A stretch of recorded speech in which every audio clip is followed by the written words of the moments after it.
MADiSON is the first title from the incredibly named Bloodiest Games. It's been in development for a very long time, with an original demo hitting over 4 years ago. There's a crazy killer on the loose. Who is it? And just what is your character Luca's role in it all?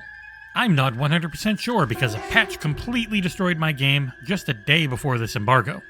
With that in mind, let's head down this path full of Catholic madness, the occult, and some of the most hilarious voice acting from a protagonist I have ever heard in the XboxEra review of MADiSON.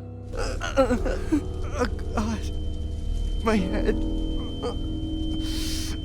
A door. A red door. What's happening to me?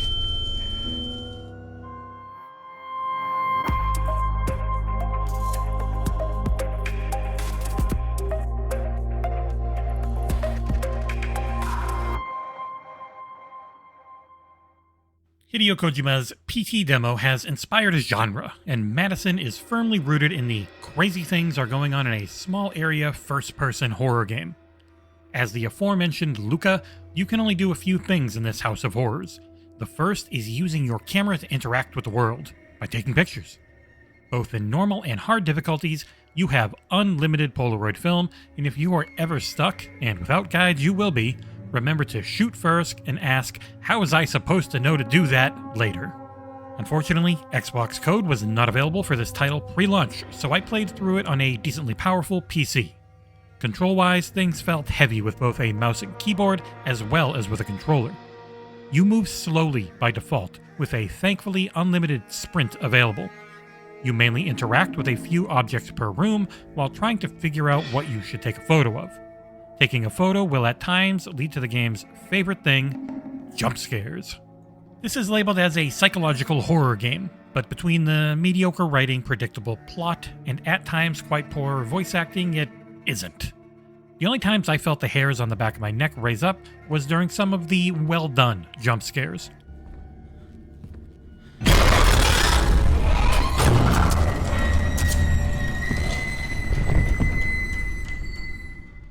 Harsh, stringed music stings are effective alongside the brief flashes of potentially scary-looking individuals. Once you actually look at the still images of the game's few character models, though, you can see why the choice to only show them in incredibly brief flashes with non-stop strobing lights was made. They look kinda goofy and they animate pretty poorly. The environments, on the other hand, look quite nice, featuring decent textures, a lot of detail, and overall they're just far better looking than the NPCs, and the main house area does its job of making you feel like you're in a place where a lot of bad things have happened. Through either delusions or potentially time travel, I'm not sure, because as I said at the beginning, my game completely broke, leaving me with only my hands and nothing else on screen. There is a variety to the locations as well, which is very much needed. I wouldn't be surprised if the first run-through of this game is at least 10 hours for most people because of one of the worst aspects of it, the puzzles, which is bad because that's 95% of the game.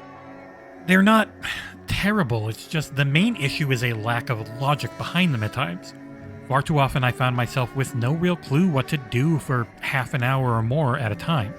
Invariably, the answer was to take a random photo of this thing or follow the roaches on the ground that you can barely see because it's so dark. I do think that bigger fans of the genre may be used to this more than I am, but the better first-person horror games were tough because they were legitimately scary and not just confusing all the time. There is a limited inventory where you can have up to 8 items at any given time, with your camera, childhood journal, and photos you've taken always having to be on you, along with certain puzzle solution items. It's more like an inventory of 3 to 5 slots most of the time. There are a few safes in the game from which you can deposit and take out items, and running back and forth to them can get tiresome after a very short while. One aspect of the game that is both one of my favorites and perhaps the worst is the voice acting of the main antagonist. You can tell the voice actor is trying really hard to convey the horror that Luca is experiencing, but both his tones and the lines he has to deliver made me laugh or cringe every time. There are tapes you can find throughout the house that have actors more properly cast for their roles, but even there the backstory given is constantly predictable and the writing falls flat. I felt like I knew where the story was going about an hour in, and after 10, I hadn't experienced a single real surprise. The main experience of the game is walking through the house and having non-stop ambient noises going off, such as creaking floorboards or items dropping to the ground to try and scare you into feeling like someone is there with you. After the 400th time of the same sound effect hitting as you walk past the same area, that effect completely wears off though. The only real music in the game, as far as I experienced, was the short hit of a music sting during a jump scare or a slightly longer string-heavy sting during a tense encounter. There are a few actual enemies in the game, but the only ones I faced were of the just turn around and run variety, as there are no real gameplay mechanics outside of taking pictures or clicking on things until they do something. The game was constantly being patched as I played though, with the initial patch being by far the most stable and best performing. I was getting between 150 and 400 frames per second for most of my playthrough with that initial build, but it dropped to 1 to 300 after the first patch. And then the final patch before the embargo completely broke my save, having only my hands render while holding the camera. This did net me a solid 2500 frames per second though. I also had multiple crashes while playing with every version of the game, and the game's checkpoint system is not very generous, which meant I had to repeat multiple sections thanks to its complete lack of a manual save and the reluctance to autosave as often as one would like. In conclusion, MADiSON is a psychological horror game without any psychological horror. It has jump scares galore, and at least on PC, it's a completely broken mess for me before launch. So I'd advise taking a wait-and-see approach for both PC and console due to all of these issues. Priced at $36 US, it's a steep cost for something that isn't really very good even when it's working.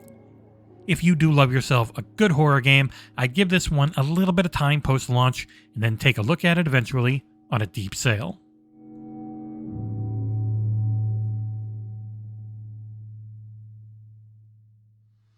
As always, thank you so much for watching, and if you can like, comment, and subscribe, it's one of the best ways to help our channel grow, and we'll see you here next time on XboxEra.